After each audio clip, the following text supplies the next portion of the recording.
So இப்போ ரீசெண்டா ஒரு சர்வே ரிப்போர்ட் ஒன்று கொடுத்துருக்காங்க. இப்போ சில நாட்களுக்கு முன்னாடி வந்தது. இந்த மாதிரி இன்ஸ்டன்ட் லோன்ல மட்டும் கிட்ட 5000 பேர் தற்கொலை பண்ணிருக்காங்க இந்தியால அப்படின்ற ஒரு ரிப்போர்ட் வந்திருக்கு. ஸோ இதுக்கெல்லாம் காரணம் என்னன்னா கிரிமினல்ஸ் உங்களை பயப்படுத்துறது தான். ஒரு விஷயம் மக்கள் இதுல தெளிவா புரிஞ்சுக்கணும். நீங்க லோன் எடுக்காதீங்க முதல்ல. அதே மாதிரி நீங்க சப்போஸ் எடுத்தீங்க அப்படின்னா திருப்பி கட்டிட்டீங்க அதோட விட்டுருங்க. அவன் அதுக்கு மேல உங்களுக்கு வந்து பணம் டிமாண்ட் பண்ணாங்க அப்படின்னா ஜஸ்ட் அவங்க வந்து பிளாக் பண்ணிருப்பீங்க. எத்தனை நம்பர்ல இருந்து கால் பண்ணாலும் பிளாக் பண்ணுங்க.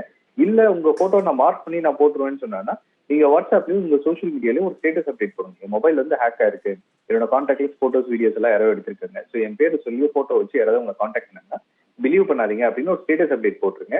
அதுக்கப்புறம் அந்த கிரிமினல் அந்த போட்டோகிராஃபி யாருக்காவது அனுப்பிச்சாங்க அப்படின்னா கூட யாரும் அவங்கள நம்ப மாட்டாங்க. அண்ட் மோர் ஓவர் இல்ல எனக்கு திரும்ப வாட்ஸ்அப் கால் வந்துட்டே இருக்கு, வாட்ஸ்அப்ல த்ரெட்டனிங் மெசேஜஸ் வந்துட்டே இருக்கு அப்படின்னு சொன்னீங்கன்னா ஒரு 4 நாளைக்கு உங்க மொபைல் டேட்டா ஆஃப் பண்ணிடுங்க. மொபைல்ல வைஃபை இன்டர்நெட் எதுவுமே கனெக்ட் பண்ணாதீங்க. எனக்கு கிரிமினல்ஸ் வாட்ஸ்அப் மூலியமா தான் அதிகமா கம்யூனிகேட் பண்ணுவாங்க. எனக்கு இது எல்லாமே இன்டர்நெட் கால்ஸ் தான். டேட்டா இல்ல அப்படின்னா உங்களை ரீச் பண்ண முடியாது. இதை நீங்க பண்ணிட்டு நீங்க பயப்படல அப்படின்றது கிரிமினல் காமிச்சிட்டீங்க அப்படின்னா உங்களை விட்டுட்டு தாராளமா போயிடுவாங்க. நீங்க பயந்துறீங்க அப்படின்றது காமிச்சிட்டீங்க அப்படின்னா நீங்க எவ்வளவு பணம் கொடுத்தாலும் திரும்ப உங்களை மிரட்டி பணம் வாங்கிட்டே தான் இருப்பாங்க. சோ இந்த மாதிரி விஷயத்துக்கு தயவு செஞ்சு பயப்படாதீங்க. அவன் சொல்றது நீங்க கேட்கவே கேட்காதீங்க. ஜஸ்ட் பிளாக் பண்ணி விட்டுட்டு அடுத்த வேலையை பாருங்க. கார்த்திகேயன் இந்த சதுரங்க வேட்டை போல வந்து ஆசையை தூண்டி அந்த அவங்களை வாங்க வச்சு அவங்களை கடனாளி ஆக்கி இவங்க மோசடியில் ஈடுபடுறாங்க.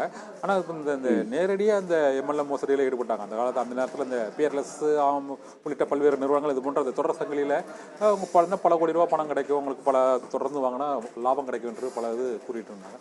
இப்போதைக்கு இந்த டிஜிட்டல் மோசடிகளுக்கு எதிராக ஒருவர் ஏமாற்றப்பட்டதாக தெரிந்தால் அவர்கள் முதலில் புகாரை பதிவு செய்ய வேண்டியது எப்படி, எங்கே?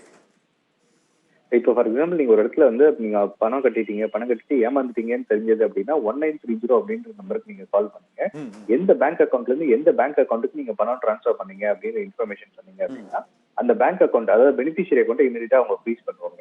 அப்படி நீங்க 1930 வந்து உங்களால ரீச் பண்ண முடியல அப்படின்னா ஆன்லைன்ல cybercrime.gov.in ஒரு வெப்சைட் இருக்கு. அந்த வெப்சைட்ல போயிட்டு பினான்சியல் ஃப்ராட்ஸ் சூஸ் பண்ணி அதுல வந்து நீங்க கம்ப்ளீட்டா உங்களோட அக்கௌண்ட் டீடைல்ஸ் எல்லாத்தையும் நீங்க மென்ஷன் பண்ணி கொடுத்துருங்க.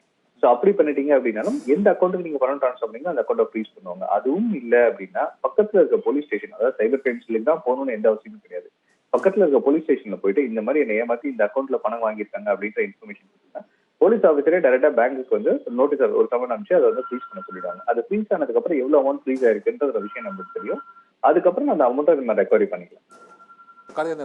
நேரடியாக காவல் நிலையத்தில் போய் இது தொடர்பான புகார்களுக்கு வந்து ஒரு உரிய ரெஸ்பான்ஸ் இல்லைன்னு பொதுமக்கள் பொதுவாகவே சொல்கிறாங்க. அவங்க வந்து பல்வேறு கொள்ளை இந்த மாதிரியான சட்டம் ஒழுங்கு பிரச்சனைகள் தான் அந்த காவல் நிலையத்தில் வந்து இந்த புகாருக்கு வந்து ரொம்ப அக்கறை செலுத்துறாங்க. ஆனால் இந்த பொருளாதார மோசடி இது மாதிரி இந்த ஆன்லைன் டிஜிட்டல் மோசடி இந்த சைபர் கிரைம் போனாலுமே அவங்களுக்கு வந்து அந்த புதிய இந்த ரெஸ்பான்ஸ் கிடைக்க மாட்டேங்க. உடனடியாக அவங்கள பல முறை அலக்களிக்கப்படுவதற்கு இதற்கு வந்து நம்ம ஆன்லைன் மூலமாகவே இந்த புகார்களை பதிவு செய்து உடனடியாக நடவடிக்கை எடுப்பதற்கான தனிப்பட்ட சிறப்பு முகவரி எதுவும் தேசிய அளவில் இருக்கா இல்லை மாநில அளவில் இருக்கா? இருக்குங்க. 1930 நான் சொன்ன நம்பர் வந்து நேஷனல் நம்பர் தான். அதே மாதிரி நான் சொன்ன வெப்சைட்டும் வந்து cybercrime.gov.in அப்படின்றது நேஷனல் வெப்சைட் தான். அது நேஷனல் போர்ட்டல் தான். அந்த போர்ட்டல் இருந்தா லோக்கல் போலீஸ் ஸ்டேஷன் ஃபார்வர்ட் ஆகும். ஸோ இது எல்லாமே ரெக்கார்ட் ஆகும். ஓகேங்களா? ஸோ அதனால நம்ம கம்ப்ளைண்ட் கொடுத்தா அதுக்கப்புறம் நடவடிக்கை எடுப்பாங்களா எடுக்க மாட்டாங்களா அப்படின்றதுலாம் கிடையாது.